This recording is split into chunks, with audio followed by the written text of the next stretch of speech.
Here we are then. It's another Timeswitch video, and what we're going to be doing in this one then is we're going to be having a comparison video between standard S250 Timeswitches by Sangamo Weston and these big old puppies which are no longer made anymore. And well, firstly how they differ, why this one's quite a bit taller, and all of that. Over to the left then. Very rarely seen on camera, we have actually got kitten number 1, otherwise known as the guardian of the nibbles. There's no nibbles to be guarded at the moment because Tobias has had them all. So there we go. I don't know where he is right now, but he's either downstairs somewhere, either in bed or he's out the back digging holes. Who knows? We never know where that Tobias is. He just suddenly appears out of nowhere. So we got number 1 there. But number 1's not the video subject, so if you can just sit over there. Look, he's even got his little collar on. Look at that.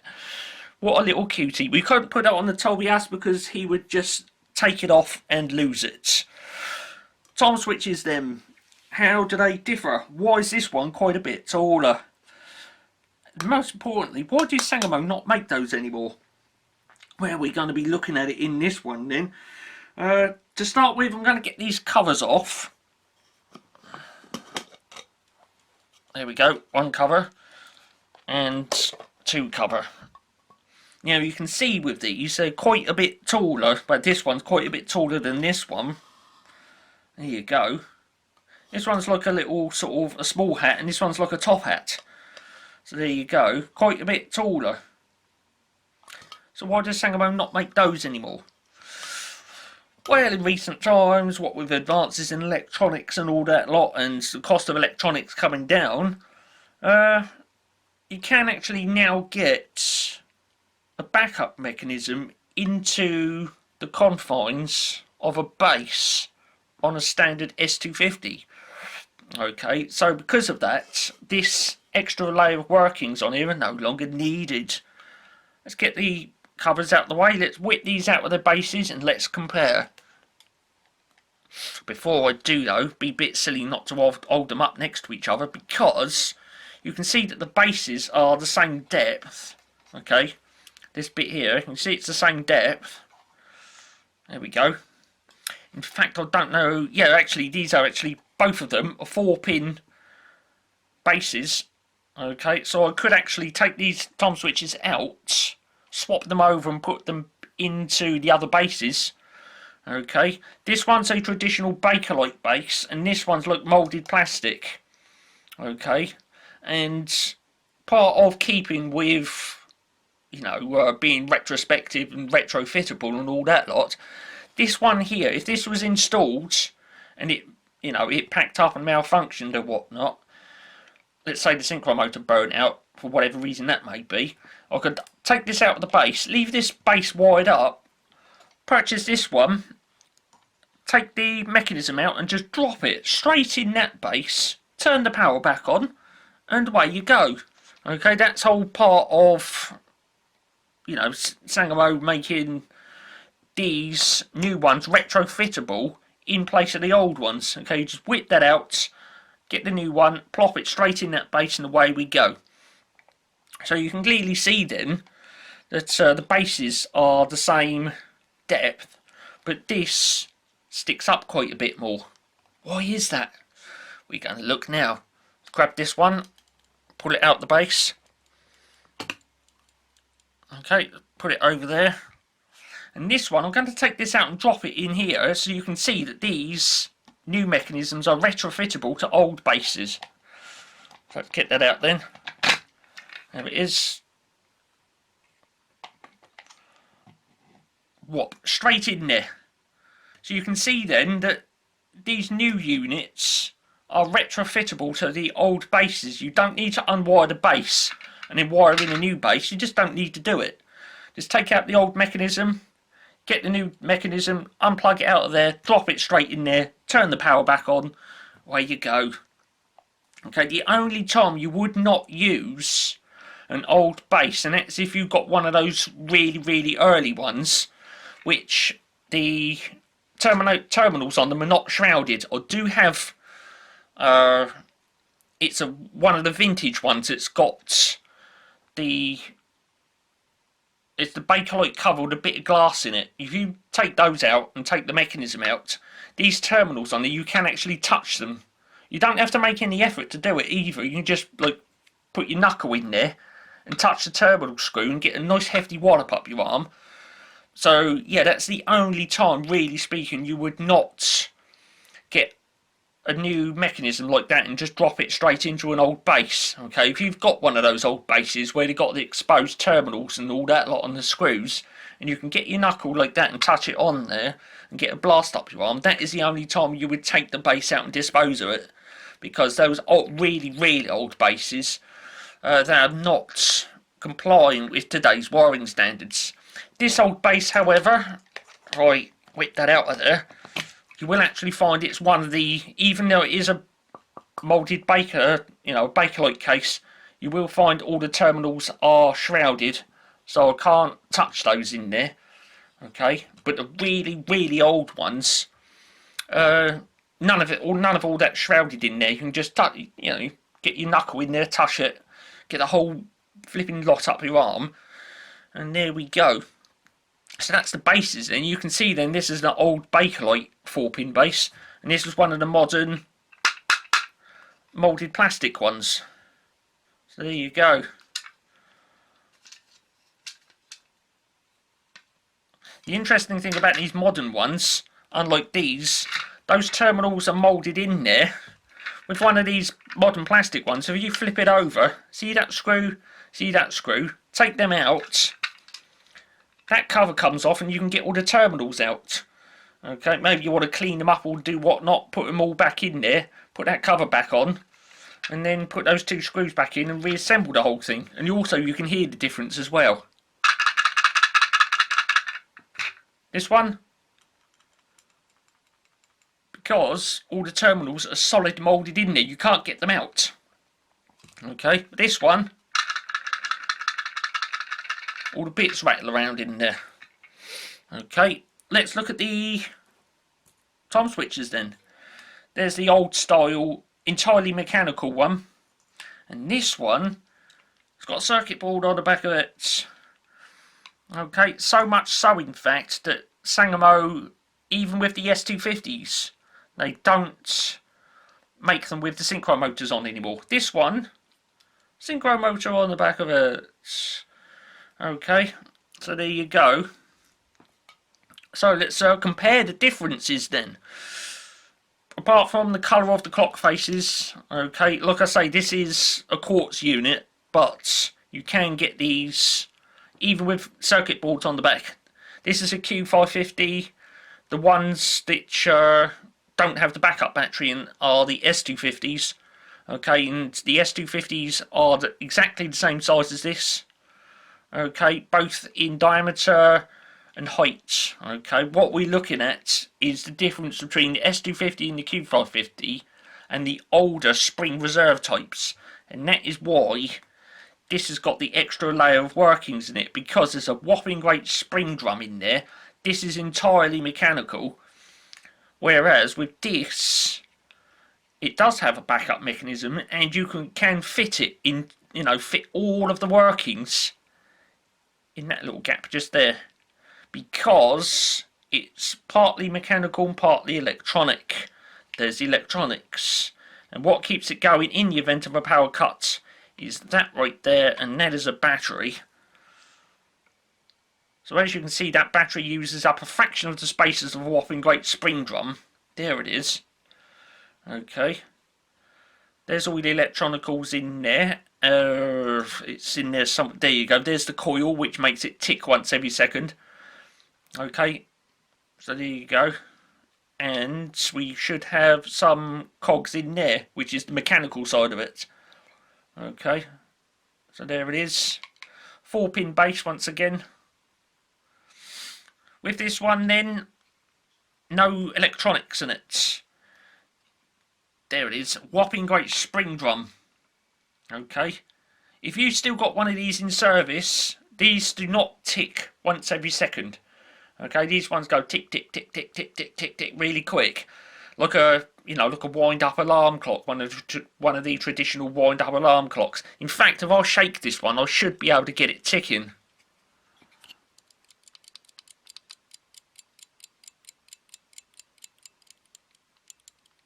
Sort of.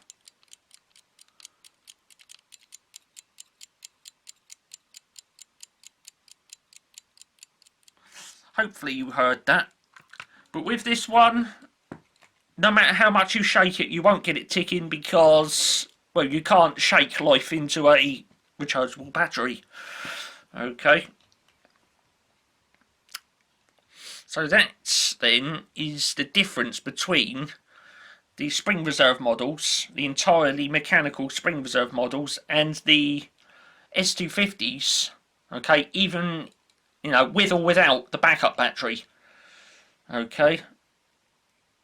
They are that size, but with this one, it does have that extra layer of workings in it with the whopping great spring drum. Okay, just for so that you know, between that bottom plate and the centre one, all of the cogs in there are associated with that synchro motor. Okay, and then between that centre plate and the top plate, all of the workings in there are associated with the spring drum and turning it on and off. Okay, you see that white plastic cog in there? I'll get my zoomer going. Okay, that white plastic cog in there is what makes it turn on and off. Okay. So there you go. Because we've got that extra layer of workings in there, the on and off togs which are there, what ratchets those to turn the contact on and off has to come from down there up to here. Okay, so you can see that common shaft going right the way through there. So there it is. Whereas on this one, there's the ratchet, the white plastic one in there, and there's your togs there. And as you can see, these are just there, and there's the on and off ratchet plastic cog. Okay, but with this one, it has to be raised up a level to be there. Okay, and then there's the other one down there for turning the contact on and off. Okay, so this sort of like needs two of them. That one there for these to ratchet. Okay, and then that one down there to turn the contact on and off. But whereas on this one, there's just the one. Okay, so you've got these here to ratchet on and off, and then there's your contact right there. Okay, but with the older one, you need that there to ratchet it on and off, and then a common shaft that goes right the way through down to this one to turn the contact off there. Okay, so it's laid out all a little bit different and all a little bit more complicated. So you can kind of see why, to a degree, that what with the advancement of electronics and the ability to build in a backup battery in that Sangamo Weston stopped making these, because, you know, there's obviously a whole new layer of workings in that, which is obviously a lot more complicated, a lot more difficult to assemble, and a lot more expensive. And on these you've got 3 end plates. Obviously you've got 1, 2 and 3, but with this one it's just the one. Alright, then you've got the front plate and the end, front plate and the back plate, obviously, because you've got to sandwich all the workings in there. So it's only got 2 then. Okay, so you have the front plate and the back plate. But with this one, you've got a front plate, black plate, and one in the middle. Okay, and it's the central one and the upper one that's actually outside of the base, as we saw at the beginning, and as we will see in a minute when I put them all back into the base. But yeah, these are actually quite weighty. This one's rather lightweight because, well, you've got 1 layer of workings and an electronic circuit board. With this one, you've got 2 layers of workings, a weighty spring drum, and even more cogs, and a big old synchro motor on the back. But that's not the reason why they discontinued them. It's because of the the complexity of them and the expense of manufacturing them over this here, which has just got 1 layer of workings, one layer for mechanical workings, and a circuit board, which not only does it keep it ticking, but that battery keeps it ticking in the event of a power cut. So you don't need like 2 circuit boards to keep this going, whereas with this one you need 2 lots of workings. First lot of workings to run it while the power's on, and then the second lot of workings to keep it going if there's a power cut. Okay, a lot more complex are the mechanical ones. What I'm going to do right about now is put them back in the bases. Again, these are 4-pin, so I can put them in either base, it doesn't matter. But I am going to, obviously speaking, you know, just to keep things historically accurate, so I am going to put the new one in the new base and the old one in the old base. So let's put them in. Again, with these, you've got that strip there. That's for the earthen strip. When putting these in, you've got to make sure that this end plate here, okay, doesn't sit on top of that and crush it, because if it does, you've completely wrecked your base, and you would never be able to straighten that back out. Trust me, I've done it once before, way back when, and I made an absolute mess of the Timeswitch base, and I wasn't terribly happy. And it was one of the traditional Bakelite ones as well, which I messed up. So there we go. And another thing as well, these traditional Bakelite cases, whether they be the 3-pin or the 4-pin, Sangamo no longer make them. Okay, because you've got to mould all the terminals in. You've got to put these on here. This holds the cover on. Okay, whereas with these ones, it's all sort of like moulded in. Basically, these have just been cheapened. Okay, you can hear the difference, but this one, nice and solid. This one, bit plasticky. Don't really like the new ones. I prefer the proper Bakelite ones, to be absolutely honest with you. But these new ones do have that advantage where you can get all the terminals out, clean them all up, and then reinstate them all back in there. So they do have one plus point, I suppose. So let's put this one back in there then. With this one, this rubbing contact, they do actually have a little angle on that, a little bevel or a chamfer, or whatever you want to call it, so as to, when you put that in, you know, you're not as much at risk of catching the top of that earthing thing and bending it over and making a complete mess of it. So that was then the comparison between the S250 and the Q550s and the older style traditional synchro powered ones with a spring reserve. Okay, entirely mechanical, no electronics in that. Whereas with this one, yes, it does have electronics in it. Does have a not a spring reserve, but a power cut backup. A spring, not, I keep saying spring reserve. It's not a backup battery. That's the thing I'm looking for. And because it's all electronic and that battery's only such a size, as you can see with this, you can fit it within the confines of that base. Whereas with this one, because of the complexity of all the cogs, you need an extra layer of workings on it, so it sticks out further. And because it sticks out further, you need a taller cover on it. Okay, as far as I know, these covers, you cannot get these anywhere anymore. Okay, so you've got to treat these with a degree of respect, because if you drop it or accidentally stand on it or something like that and you break it, that's the end of it. And obviously speaking, you can't get one of these and put it on there because, well, it just won't go. You'll never secure it on there. Okay, it just won't go. But obviously you can get one of the old covers and put it on there, but it just looks a bit silly because it's like half a mile tall. Okay, so there you go. Now let's put the correct cover on that one then, and the correct cover on this one, and then wrap up the video back to where we started, and number 1 of course. So there we are. You've been watching another Wayne's Electrical production, full HD, 1920 by 1080p, and I'd like to say thanks for tuning in for watching this one. Thumbs up of course, more Timeswitches, bang the subscribe button for that then, and of course if you want more Timeswitches right now, then these two, along with all the other Timeswitches, you can find them in the Timeswitches playlist. Oh yes you can, there is a playlist for time switches. So get in there right now if you want more time switches, and I'll just see you later.